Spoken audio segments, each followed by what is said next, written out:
It's like when we invent electricity, or automobiles, I'm sure someone said it's just a fad.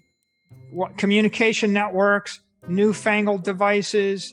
I'm not putting water in my house. Why would I want running water in my house? What if a pipe burst?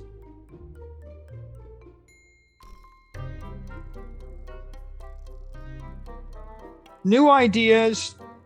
Not going to get on that airplane. New idea. Everybody thinks they love technology, but they like technology, when it's TikTok. They like little safe technology, Snapchat technology. Okay, now some real technology showed up. This technology made your money obsolete. Okay, that's a scary idea.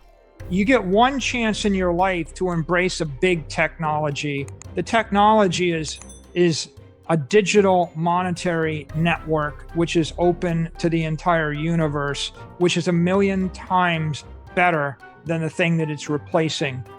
You figure that out, and then that will inform and drive every one of your portfolio and investment decisions, because it's the most profound thing that we've seen in 30 years. It's bigger than the internet, and 99% of the world still doesn't get it. They still think it's a speculative, dangerous, uncorrelated asset, and whatever. Maybe it's a tulip bubble, and you owe it to yourself to understand it's not a tulip bubble. It's monetary electricity. If you want to characterize crypto universe, you have one thing, Bitcoin, which is the dominant trillion-dollar crypto asset network. It's in essence, if God created gold in cyberspace, he would have created Bitcoin. It's gold in cyberspace, but it's got none of the liabilities and defects of gold.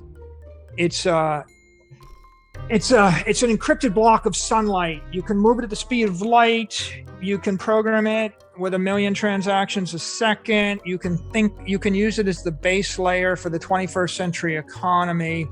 It's completely transparent. You can't make any more of it. It's capped at 21 million. You can take delivery of $1 billion of it in the palm of your hand or hold it in your head. Okay, so never in the history of the world did we have such a pure form of monetary energy. Well, once you understand it, you start with the observation that it's the most successful digital network in the history of the world, okay? It went from 0 to $1 trillion in 12 years. Google took 22 years, okay? Amazon took 24 years. Apple took 42 years. Microsoft took 44 years. Right? So this is the most successful thing ever unleashed in the history of humanity from an economic point of view. So then the thought is, well, it seems like it's too good to be true. It's not good. Okay, well, will it be banned? Will it be copied? Will it be hacked? That's the question. In 12 years, it's never been hacked, right? It's been tried a gazillion times. No one managed to hack the underlying blockchain. It's the most secure database network on Earth ever invented, primarily because it is this decentralized network of SHA-256 ASIC miners. It's billions and billions of dollars of hardware, and the only use of the hardware is to secure the network. So it just can't be attacked in a conventional way. You would have to spend 4 years and $20 billion to attack the tip of it. And there's hundreds of millions of people that know you're not going to keep that secret for more than a few seconds before the community attacks back. And so it's clear that it was founded by people that were very deeply steeped in encryption technology and computer technology, but also in Austrian economics, right? And it's a masterpiece of monetary engineering.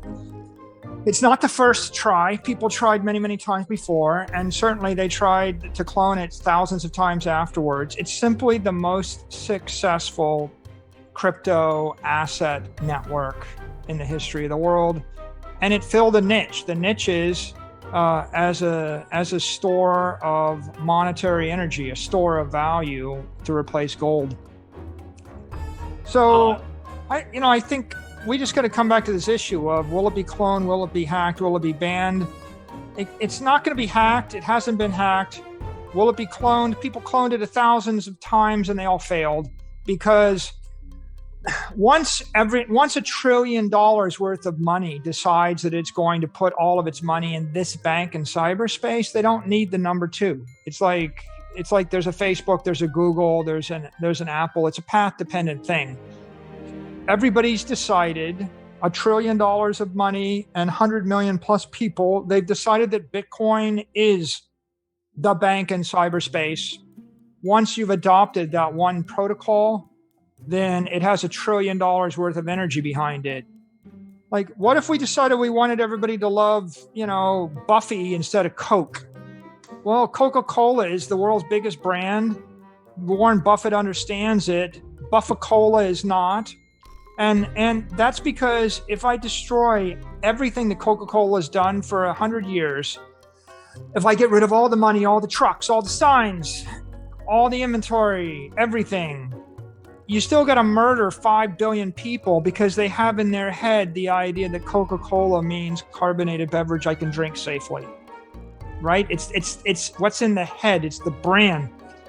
So Bitcoin is in the head of 100 million plus people as being money, but it's in the heads of billions of people as the safest, most standard form. And the protocol is built into 100 million plus people's lives and tens of thousands of companies. You can't get it out. So that's why copying it doesn't work. And then as for the banning, well, look, it's property. And in the Western world, in Western Europe and the United States, they allow you to own property. So it's a choice between Bitcoin and silver, or Bitcoin and gold, or Bitcoin and ETFs, or Bitcoin and other property. Some people will say, well, I heard it's banned in China or something. Well, actually, I'm not sure it's banned. It's hard to buy it, but in certain countries like China doesn't want you to get onto Google. That's banned. Facebook's banned. Twitter's banned. But that doesn't make Facebook, Twitter, or Google bad investments. So I wouldn't make my decisions based upon decisions that take place in China or India or Nigeria. I'd make my decisions based upon the prevailing view of the regulators and the society in the Western world. And I think that's come down very hard on one point. Bitcoin is property. Bitcoin is not currency. It is not a medium of exchange.